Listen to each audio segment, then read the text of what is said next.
तस्य ज्ञानाञ्जनशलाकया चक्षुरुन्मीलितं येन तस्मै श्रीगुरवे नमः। नमः ॐ विष्णुपादाय श्रीगौरप्रियमूर्तये श्रीमते भक्तिवल्लभ तीर्थगोस्वामिने नमः। अधिक पावन परम करुणामय परमाराध्यतम श्री गुरुदेव नित्य लीला प्रविष्टो विष्णुपाद अष्टोत्तर शतश्री श्रीमद् श्री भक्ति वल्लभ तीर्थ गोस्वामी महाराज जी की अभय चरण असंख्य कोटि साष्टांग दंडवत प्रणाम करते उनकी अहेतु की कृपा प्रार्थना करते। पूज्य पात्र दंडी स्वामी श्री श्रीमद् भक्ति सौध जितेंद्री महाराज जी के श्री चरण पे प्रणाम करते हुए उनकी अहेतु की कृपा प्रार्थना करते। बहुत कम हुआ है कि महाराज जी के साथ, बहुत कम क्या हुआ ही नहीं मेरे याद में कि ऐसे बैठ के कथा करना, एक आध बार हुआ होगा।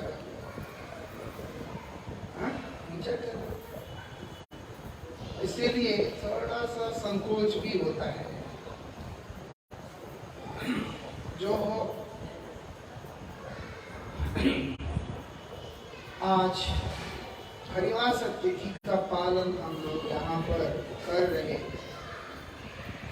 महाराज श्री के श्रीमुख से हम लोगों ने श्रवण किया किस प्रकार से हरिश्चंद्र का, महाराज हरिश्चंद्र का खोया हुआ पूरा वैभव उन्हें पुनः प्राप्त हुआ। और महाराज श्री समय को सीमित कर दिया, इसलिए उन्होंने इसके विषय में और अधिक चर्चा किया। लेकिन परमाराध्य श्री गुरुपाद पद्म ओम विष्णुपाद श्री श्रीमद् भक्तिवल्लभ तीर्थ गोस्वामी महाराज जी आगे भी बता रहे थे। बोलते क्या एकादशी का व्रत पालन करना ये खोया हुआ वैभव को प्राप्त करने का अभिप्राय अथवा स्वर्ग आदि की प्राप्ति है। गुरुजी बोलते ये सब नहीं। इसलिए गुरु महाराज जी अपने दिव्य उपदेश को आरंभ करने के साथ एक बात बतलाते, जे दिन गृहे भजन देखे गृहे के गुरु बोलते, जो दिन साधु संत जो दिन अपने गृह के अंदर जहाँ पर हरिभजन हम लोग देख पाते हैं, वही दिन वो स्थान गोलोक सदृश प्रतीत होता है।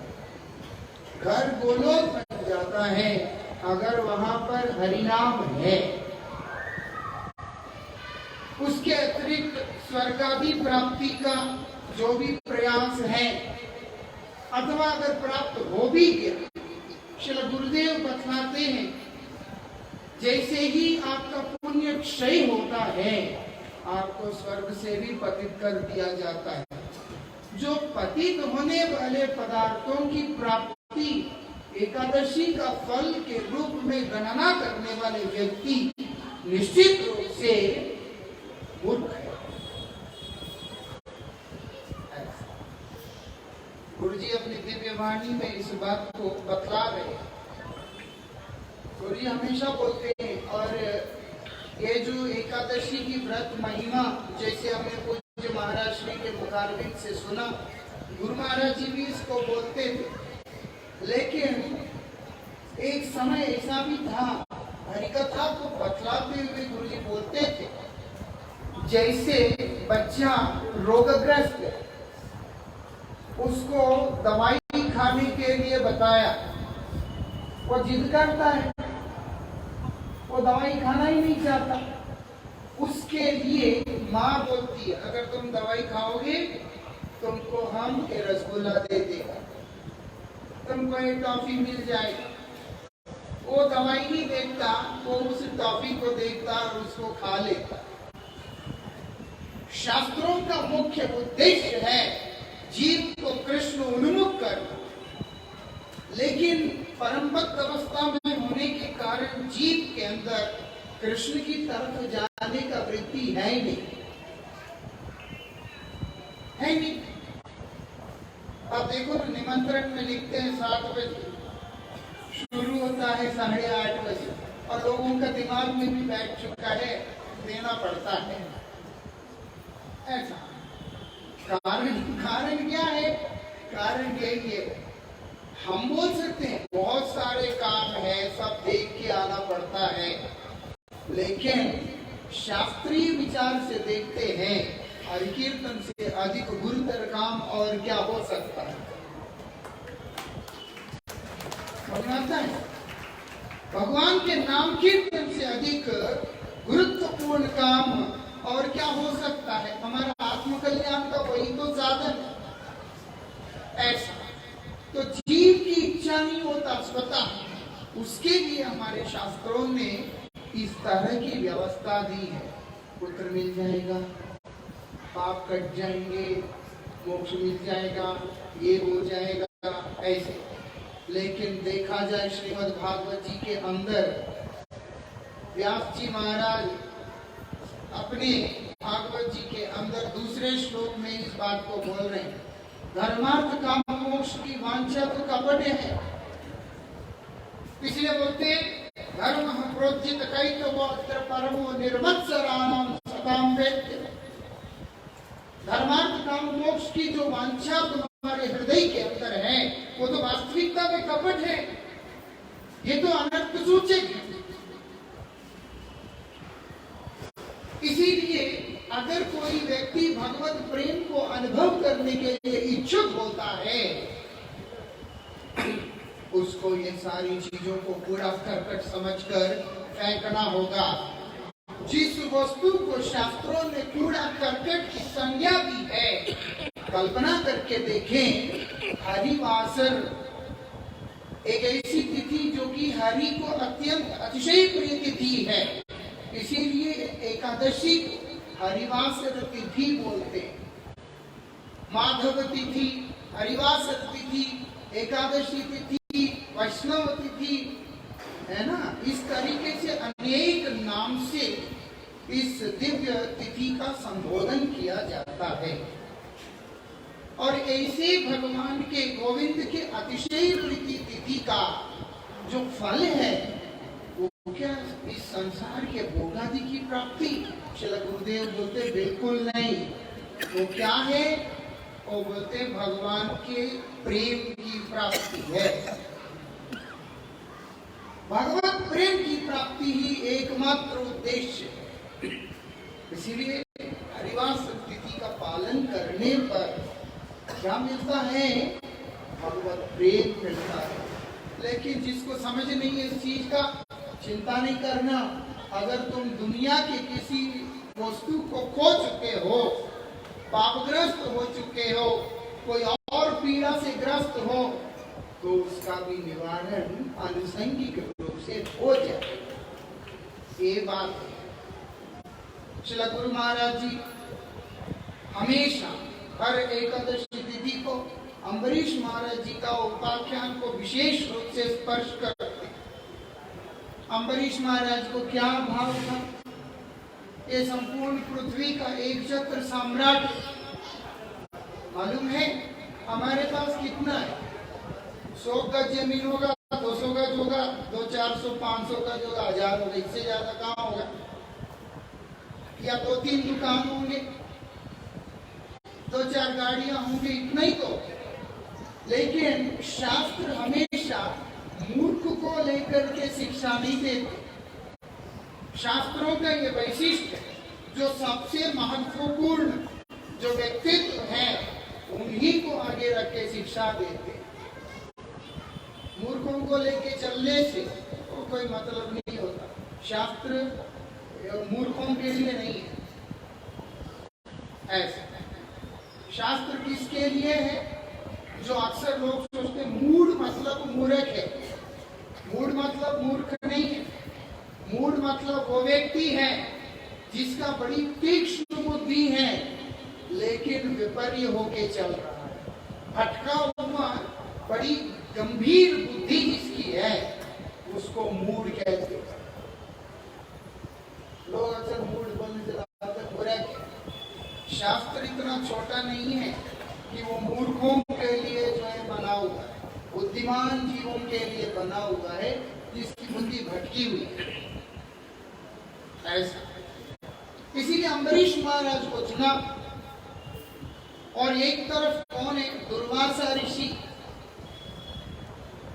आप देखिएगा, आप माने या माने, सत्य तो यही है, ये अनंत ब्रह्मांडों के जो ईश्वर, जो सृष्टि करता, पालन करता, नियंता और लय कारक, वो केवल भगवान है और कोई दूसरा है ही नहीं। इसीलिए शास्त्र बताते यस्मिन् प्राप्ते सर्वमिदं प्राप्तं भवति। ऐसे भगवान को अगर तुमने प्राप्त कर लिया, तुमने सर्वस्व प्राप्त कर लिया। और उनको नहीं प्राप्त किया, वो बोलते तुमने कुछ भी प्राप्त नहीं किया। सीधी सी इसलिए यस्मिन् ज्ञाते सर्वमिदं विज्ञातं भवति। उनको अगर तुमने ठीक से समझ लिया, सब कुछ तुमने समझ लिया है। क्योंकि भगवान बोलते मेरे से परे कोई वस्तु है ही नहीं। मत्तः परतरं नान्यत् किंचित् अस्ति। जब मेरे से परे किसी वस्तु का एग्जिस्टेंस ही नहीं है, अस्तित्व ही नहीं है, और अगर किसी ने मुझे जान लिया है तो अपने आप से ही उसने सर्वस्व जान लिया है ना। ऐसा वही भगवान के अतिशय प्रिय भक्त थे अम्बरीश महाराज, तो हैं भी और रहेंगे भी।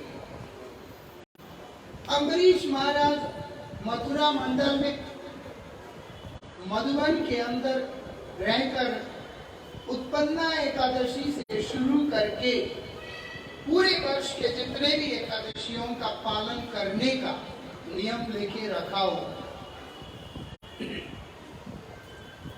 अभी उत्थान एकादशी का समय, उत्थान एकादशी आखिरी एकादशी है और उत्पन्ना एकादशी प्रथम एकादशी, फिर उसके बाद फिर उत्पन्ना से शुरू होता है।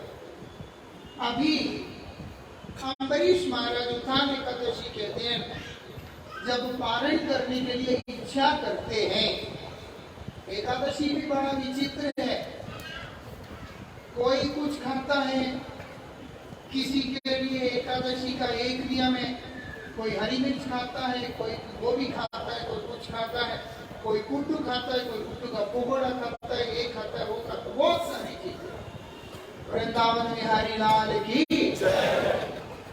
एकादशी मतलब है करंट टाइम में चेंज ऑफ फूड है। मतलब रोज जो हम खा रहे हैं उससे हट करके कुछ खाना एकादशी है।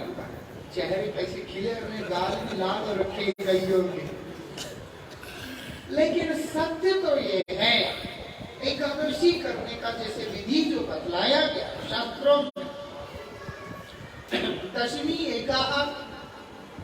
एकादशी निराहार, फिर द्वादशी को पारण करके एक आहार का विधान है। अभी कलयुग जीव तो अन्नगत प्राण है, वो तो बेचारा भूखा तो रह नहीं सकता, आप भी नहीं रह सकते, शरीर कमजोर हो गया केमिकल यूरिया सब खा के। तो इसीलिए बोलते भगवान से छिपा के, भगवान से छिपता कुछ नहीं है, लेकिन ऐसे मजाक में बोला जाता था 4 चीजें आप खा सकते हो। आप मूलम फलम पेय, जितने आलू शकरकंदी वगैरह इनको खा सकते हैं, फल मूल ले सकते हैं, दूध ले सकते हैं, पानी आदि ले सकते हैं, जैसे जैसे जरूरत के अनुसार। लेकिन वास्तविकता में एकादशी को लेकर के शास्त्र बतलाते हैं, जिस व्रत को लेकर, वो क्या है? उपाव्रतेस्य पापेभ्यो यस्तु मासे 19। उपवासस्तु विज्ञेय सर्वभोग विवर्जित। यही एकादश उपवास है, यही व्रत है। क्या है? उपाव्रतेस्य पापेभ्यो, 5 कर्मेंद्रिय ज्ञानेंद्रिय मन बुद्धि के द्वारा किसी भी प्रकार के पाप कर्म में प्रवृत्त नहीं होना। एकादशी के दिन दिमाग नहीं खराब होना चाहिए। किस किस का खराब होता है हाथ उठा सकते? एक ही सज्जन है बेचारे बोल रहे हैं, उनका नहीं होता इसीलिए वो बोल रहे हैं। जिसका होता है वो ऐसे दबा के रखता है कि चुप। बात ये है, दिमाग नहीं खराब होना चाहिए, दिमाग नहीं गर्म होना चाहिए, मन नहीं खराब होना चाहिए, और कर्मेंद्रियों के द्वारा हाथ पांव ये वो सब उल्टे सीधे हरकत नहीं करनी चाहिए। और ज्ञानेंद्रिय, मुख्य रूप से ज्ञानेंद्रिय और मन के बारे में बताया, वो सब चीजों का विपरीत दिशा में नहीं चलना चाहिए। उपवास, उपावर्तेस्य पापेभ्यो, पापों से अपने आप को दूर रखना। और करना क्या है? यस्तुवासे गुणैः सह, हरिवासर तिथि का पालन इस प्रकार से करना होता है, गुणों के निकट में वास करना होता है। गुण क्या है? बोलते गोविंद ही गुण है।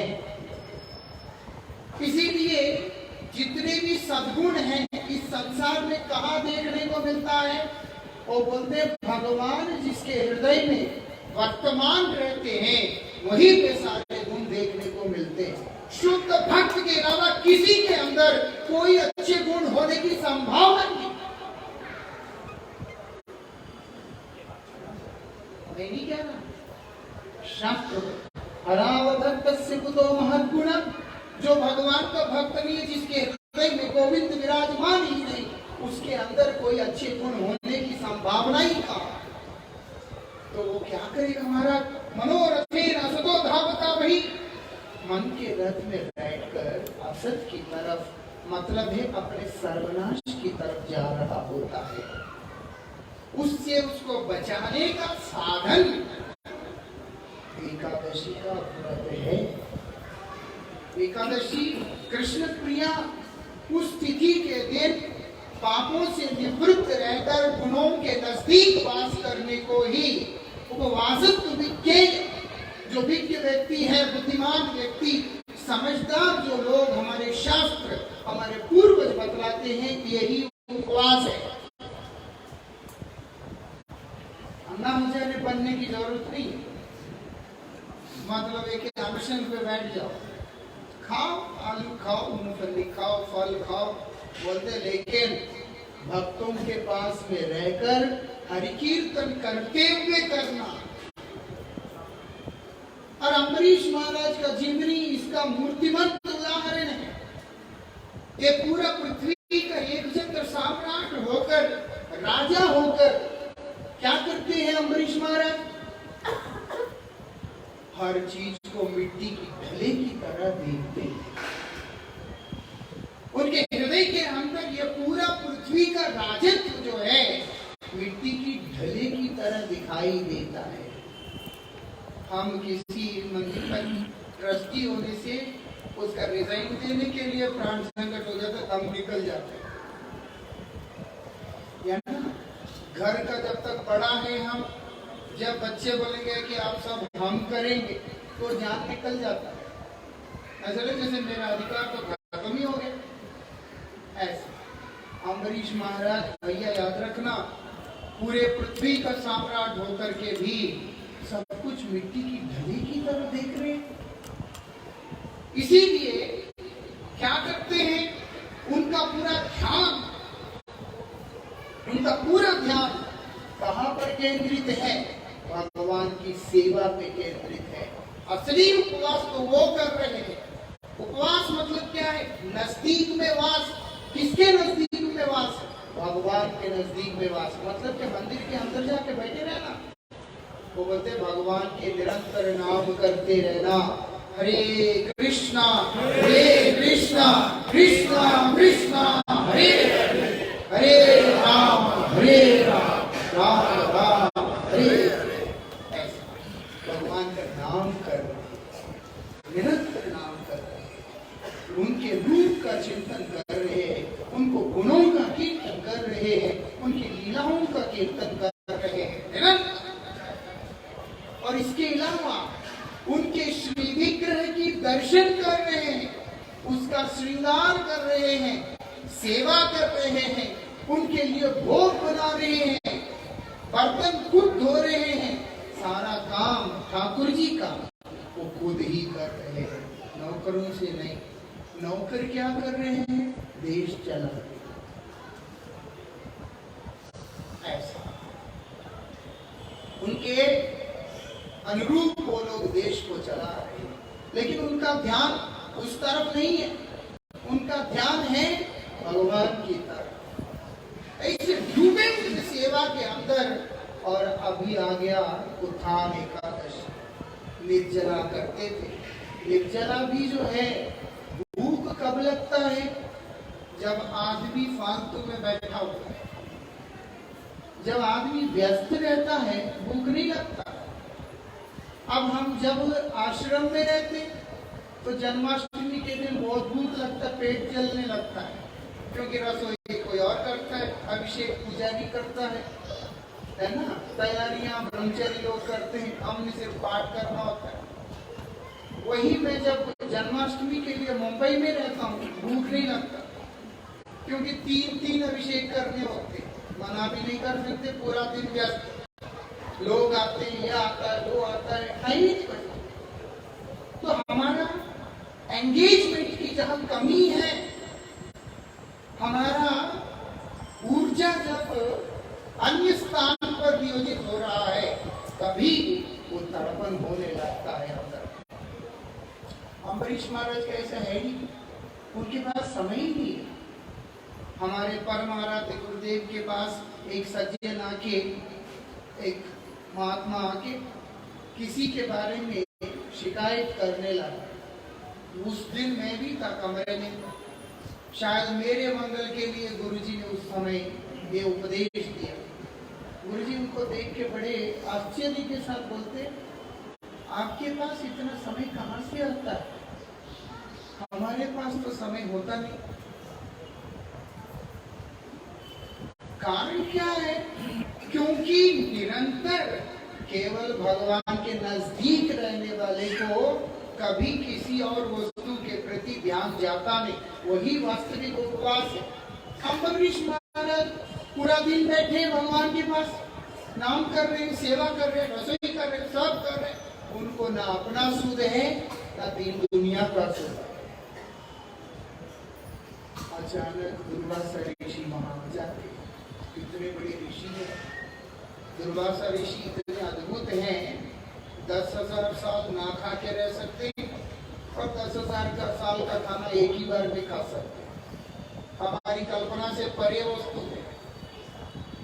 वो दुर्वासा ऋषि वहां देखा, अम्बरीश महाराज इतना बड़ा भक्त है भगवान का, नहीं है तो इनकी महिमा तो दुनिया को पता चलेगा ही, एकादशी की महिमा दुनिया को पता चलेगा ही। इसीलिए अम्बरीश महाराज ने वो खतरा अपने ऊपर ले लिया। दुर्वासा ऋषि ने वो खतरा अपने सिर पे ले लिया। लेके क्या करते, अम्बरीश महाराज के पास पहुंचते। पारण का समय, द्वादशी का दिन था, पारण का समय था। जैसे ही दुर्वासा ऋषि आए, अम्बरीश महाराज स्वागत करते कि नाथ पधारिए, हम स्नान करके आते हैं। बोलते ठीक है, हम आपके लिए सेवा का प्रबंध करें।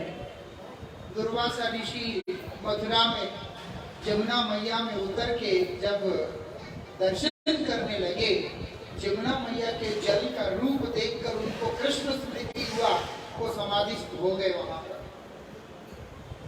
ऐसा जैसे समाधिस्थ हो गए, इधर समय निकलता जा रहा है।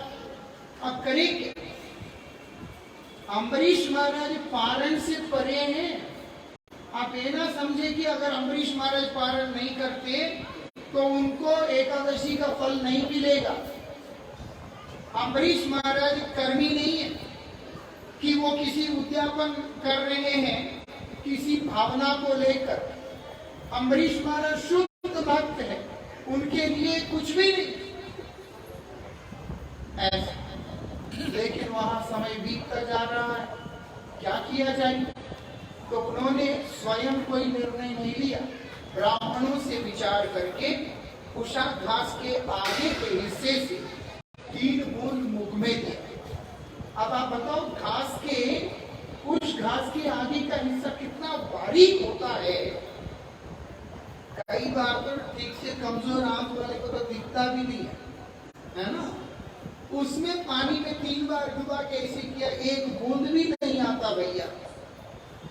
लेकिन उन्होंने बोला इससे जो है पानी लेना भी हो जाएगा, व्रत भी रह जाएगा आपका। बोले ठीक। वहां पर दुर्वासा ऋषि का ध्यान भंग होता है, उनको आता है गुस्सा। तुम क्षत्रिय हो, राजा हो, राजा को नरोत्तम कहते, वो श्रेष्ठ माना जाता है, और तुम अगर ऐसे निकृष्ट आचरण करोगे तुम्हारा प्रजा का क्या होगा? अभी तो राजा है नहीं, मंत्री है, और मंत्री जहां होते हैं वहां कुछ भी अच्छा चलता है। अब जो भी है भैया, अम्बरीश महाराज के पास आके बोलते तुम्हें मैं शासन करूंगा करके अपनी जटा से ऐसे निकाल के जैसे ही बाल जमीन में मारा, कृत्या नाम का राक्षसी वहां पर प्रकट हो गया और उसको आदेश दे रहे, अम्बरीश को तुम शास्ति दो, इसको शासन करो। आश्चर्यचकित होगा जानकर, जैसे ही कृत्या अम्बरीश महाराज के नजदीक आने लगी, सुदर्शन चक्र आकर उसके ही टुकड़े टुकड़े कर डाले। अम्बरीश महाराज ने तो बुलाया नहीं। क्या अम्बरीश महाराज ने बोला मुझे डर लग रहा है, हे सुदर्शन आके मेरी रक्षा करो? या अम्बरीश महाराज ने ये कहा कि ये नाथ, मैंने तो आपका व्रत किया है, आप कृपा करके अपने सुदर्शन को मेरी रक्षा के लिए भेजें? बिल्कुल नहीं। हरिवासर व्रत करने का फल ही है कि भगवान अपने पार्षदों को खड़ा कर देते हैं उसकी रक्षा के लिए। कौन सा मुसीबत आता है हम देखते हैं। हमारे जीवन में कितने कलेश आते सब जानते हैं, कोई बोले ना बोले अपना हृदय जानता है कितनी परेशानियां हैं। अरे भजन करते हैं हम, भगवान का नाम करते हैं, तभी परेशानियां क्यों नहीं जाती? उसका सबसे बड़ा कारण यही है, उपवास नहीं करते हैं, केवल भोगों की तरफ जाते। इसीलिए बोलते उपवासस्तु विज्ञेय, विज्ञ व्यक्ति कहते कि ये उपवास है, भगवान के पास जाओ। कैसे? सर्व भोग विवर्जित, जितने भी भोग की तरफ रुचि है उसको छोड़कर भगवान के पास जाकर के बैठो, उनका नाम करो, उनका कीर्तन करो, उनका स्मरण करो, स्मर्तव्य निरंतर तुम भगवान का नाम को स्मरण करते रहो। यही अम्बरीश महाराज ने वहां पर बैठ के किया था। कोई पत्थर नहीं तोड़े, डायनामाइट लगा, ना ही बोरियां उठाए, भगवान के पास बैठकर उनका सेवा करता रहा कि प्रभु आपके बिना मेरा कोई और गति नहीं है, मेरा सर्वस्व तो आप हैं, आपके चरणों में ही मेरा जीवन है, मैंने अपना जीवन आपके चरणों में सौंप दिया है। बस आप जो करते, मारवी राखवी जो इच्छा, मेरा रक्षा करना चाहते हैं कीजिए नाथ। अगर आपको मेरे पे किसी कारण से क्रोध है, कोई असुविधा नहीं, मुझे मार भी डालिए, जो इच्छा आपका, जो इच्छा। क्यों? मैं तो आपका दास हूँ। जैसे अपने पूज्य महाराज श्री के मुख से हरिश्चंद्र महाराज के बारे में श्रवण किया, जो गुलाम बनता है उसका अपना कोई वो नहीं रहता, इच्छा नहीं रहता, चलेगा ही नहीं। माँ सेविया के पुत्र, एक माँ का अपना पुत्र मर जाने पे भी क्योंकि वो दासी बन चुकी है, उनको सारा कार्य संपन्न करके ही उनके क्रियाकर्म में जाने का अधिकार मिला। गुलाम ऐसा होता है, दास का ऐसा स्वरूप होता है। और जो भक्त इस बात को जानता है और भगवान का दास बन जाता है, उसके हृदय में यही भाव रहता है, मारो भी ना कभी जो इच्छा करो, मारो काटो पीटो जो मर्जी करो, मैं आपका दास हूँ, मेरे ऊपर आपका अधिकार है। लेकिन अद्भुत बात यह है, दुनिया का जो मालिक होता है वो अपने दास को जीने नहीं देता है, लेकिन भगवान एक ऐसा मालिक है जो उनके चरणों में जाकर के बोलता है कि हे नाथ, मैं आपका दास हूँ। भगवान बोलते हैं, तान सतैव भजाम्यहम्, तुम मेरा दास बना है तो मेरा धर्म है, और भगवान उसका दास बन जाते हैं। समझ में आया? जो कहता है भगवान कि मैं आपका दास हूं, भगवान उसको कहते हैं जो जिस भाव से तुम मेरे शरण में आए हो, मेरा अभिव्यक्ति भी तुम्हारे प्रति ऐसा ही होगा। इसीलिए भगवान क्या करते हैं, उसका दास बन जाते हैं। मैं नहीं क्या, चेतन चेतनामृत में भी है, जो मेरा भजन करेगा, जो मेरा दास बनेगा, मैं उसको सबसे पहले क्या करता हूँ, दूर रखने का कोशिश करता हूँ। किसी भी प्रलोभन से विचलित ना होकर जो अपने सर्वस्व मुझ में ही समर्पित करेगा, मैं ही छोड़ कैसे सकता हूँ उसको, मैं उसके दासों के दास बनने के लिए तैयार हो जाता हूँ। वृंदावन बिहारी लाल की जय। आज अम्बरीश महाराज का अपने पार्षद के माध्यम से भगवान दासत्व कर रहे हैं, रक्षा कर रहे हैं। दुर्वासा ऋषि का पीछे भागता है सुदर्शन। सुदर्शन का गति मन की गति है, सुदर्शन को समझ नहीं लगता, वो ऐसा होता है उनका काम। इसीलिए लेकिन दुर्वासा ऋषि को सुदर्शन मार नहीं रहा, क्योंकि ब्राह्मण हत्या कैसे करेंगे, एक, और दूसरा वो जानते हैं कि दुर्वासा ऋषि का लीला है, अभिनय, भक्त की महिमा को प्रकाशित करने के, है ना। तो दुर्वासा ऋषि अब पाताल में जाते हैं, स्वर्ग में जाते हैं, ब्रह्मलोक में जाते हैं, कैलाश में जाते हैं, आखिर वैकुंठ में चले जाते हैं। दुर्वासा ऋषि वैकुंठ में भी जा सकते, भगवान के पास जाके चरणों में गिर के बोलते, नाथ आपको दया नहीं आ रही मुझ पे। तो भगवान बोलते, तुमने दया करने के लिए हृदय चाहिए, मेरा हृदय तो मेरे पास है नहीं, साधुवीर ग्रस्त हृदय, मेरा हृदय तो मेरे भक्तों ने आकर्षित कर लिया, मैं क्या कर, मेरा हृदय तो मेरे पास है नहीं, वो तो मेरे भक्त के पास है। यद्यपि मैं स्वतंत्र हूं, लेकिन तब हूं जब मेरा हृदय मेरे पास है, मेरे हृदय जब मेरे भक्त के पास है, तो मैं अपने भक्त के अधीन हूं। इसीलिए मैं तुम्हें मदद नहीं कर सकता। बहुत प्रार्थना करने के बाद क्या करूं मैं, बोलते कांटा जहां चुभा है वहीं से निकालना पड़ता है। पांव में कांटा लगे और तुम सोचो सिर से निकालूंगा, दुर्वासा ये होगा नहीं। तब दुर्वासा ऋषि आकर अम्बरीश महाराज के चरणों में गिरते हैं।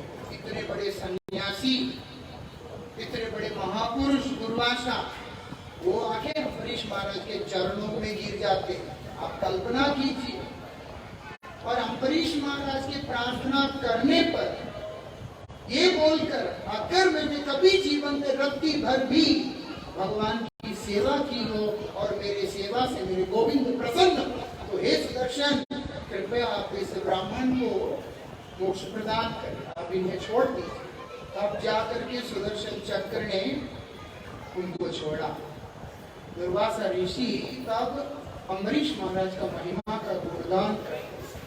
हरिवासर तिथि पालन करने का फल ये है, भगवान का प्रेम, भगवान का कृपा, भगवान को अपना बना देता है। यस्मिन् प्राप्त सर्वमिदं प्राप्तं भवति, आपको और कुछ पाने की जरूरत होता नहीं। चाहत का एक प्राप्ति का जो सीमा है, प्राप्ति का अंत जहां है, वही गोविंद है। गोविंद प्राप्त होने से पहले अगर आपको मोक्ष भी प्राप्त हो जाता है, आप ब्रह्म ब्रह्म में विलीन होने के लिए पहुंच भी जाते हैं तो भी शास्त्र बोलते हैं, क्या बोलते हैं? बोलते हैं ब्रह्म विद्या स्वयं, ब्रह्म विद्या अहम अतुल योगींद्रेण मृग्यते ब्रह्मानंदेन पूर्णानंद तेनानंदेन तृप्तिभि तथापि शून्यमात्मानां मन्ये रतिं कृष्ण।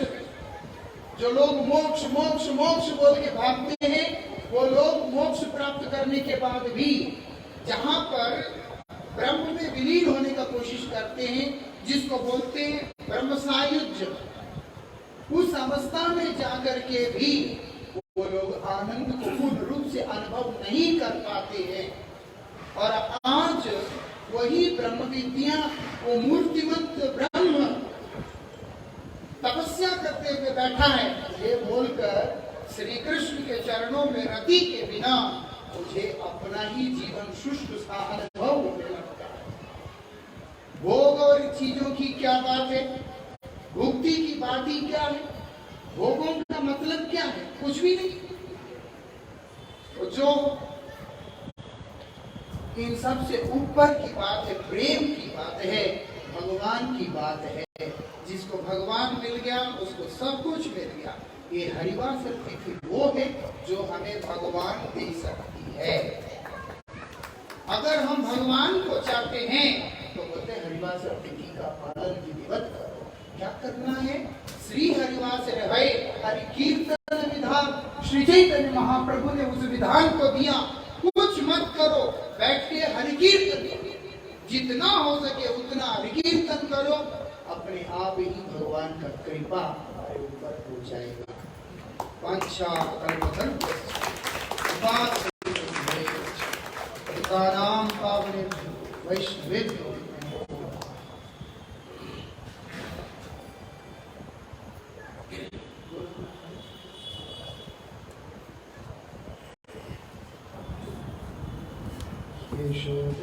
यशोदानंदन कृष्ण गोपाल गोविंद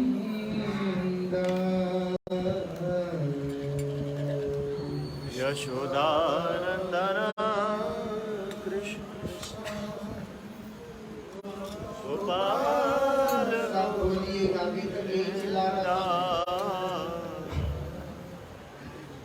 ये नाम है भगवान का, यशोदा नंदन कृष्ण गोपाल गोविंद। बड़े सिर्फ नाम ही है, क्योंकि हरि कीर्तन विधान है।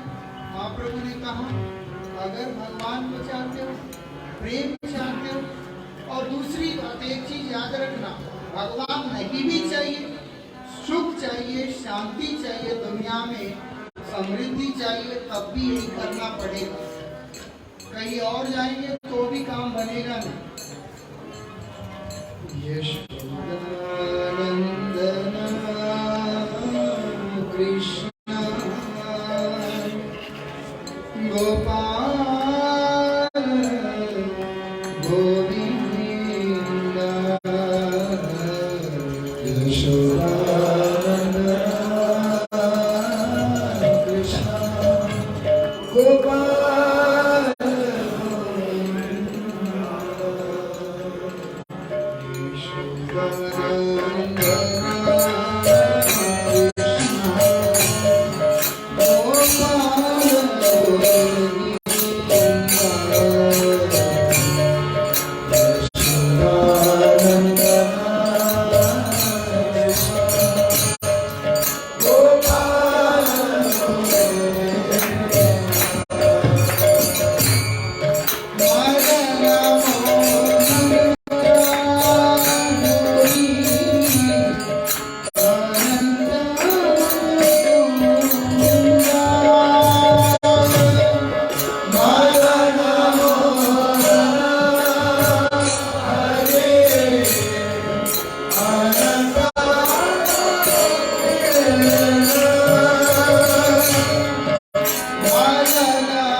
Hare